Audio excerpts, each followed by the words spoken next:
अच्छा जी, सबसे पहले है when bacterial cells are subjected to unfavourable conditions they form endospores.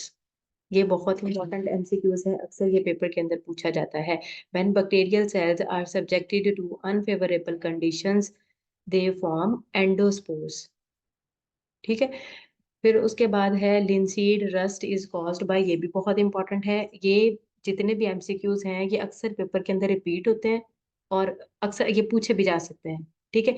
Linseed rust is caused by melampsora lini.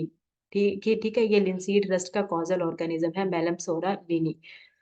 फिर उसके बाद है complete infectious virus particle is known as virion. ये बहुत इंपॉर्टेंट है, ये हमारा जब क्वेश्चन आंसर वाला खत्म हो जाएगा ना तो आपको मुझे याद करवाना है कि मैं आपको विरियन, वायरस, विरोइड, विरोसॉइड, इन सब का मैं डिफरेंस बताऊँ आप लोगों को।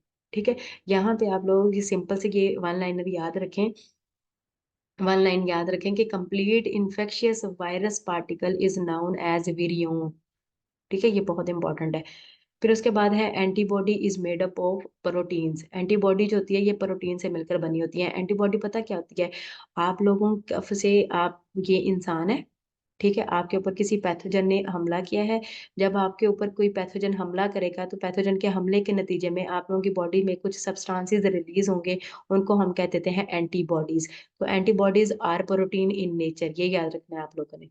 ठीक है, antibodies are protein in nature. लेकिन इसके कंपैरिजन में एक होती है एंटीजन। एंटीजन पता क्या होता है? अभी देखें, ये जो बाहर से जिस पैथोजन ने आपके ऊपर अटैक किया था उसको आप लोग एंटीजन कह सकते हैं। यानी कि जो फॉरेन इंटिटी आप लोगों के ऊपर हमला कर रही होती है उसको हम कहते हैं एंटीजन। लेकिन फॉरेन इंटिटी के अटैक करने की वजह से आपकी बॉडी में जो सब्सटेंसेस रिलीज हो रहे होते हैं उसको हम कहते हैं एंटीबॉडीज। लेकिन एंटीजन अगर वो पूछे ना किस किस चीज से मिलकर बना होता है, तो याद रखना है एंटीजन में प्रोटीन्स भी होती हैं, पॉलीसेकेराइड्स भी होती हैं और लिपिड्स भी होते हैं। ठीक है, ये वो दो बहुत इंपॉर्टेंट टर्म्स हैं, एंटीबॉडीज और एंटीजन। वो अक्सर पूछता होता है कि एंटीबॉडी और एंटीजन में क्या डिफरेंस है। तो याद रखना है, एंटीबॉडी ये ऐसे सब्सटेंसेस हैं जो फॉरेन इंटिटी के अटैक की वजह से आप लोगों की बॉडी में प्रोड्यूस हो रहे होते हैं। लेकिन एंटीजन क्या है? ये एक फॉरेन इंटिटी है जो आप लोगों की बॉडी के ऊपर अटैक कर रही होती है। ठीक है, ये बहुत इंपॉर्टेंट है दोनों। फिर उसके बाद है the first R gene to be cloned. यानी कि पहली आर, पता है आर का मतलब है रेजिस्टेंस जीन। पहली रेजिस्टेंस जीन जिसको क्लोन किया गया था उसका नाम था HM1। ठीक है।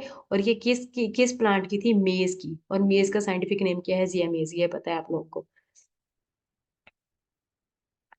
ये यहाँ तक क्लियर है आप लोगों को? ये यहाँ तक बता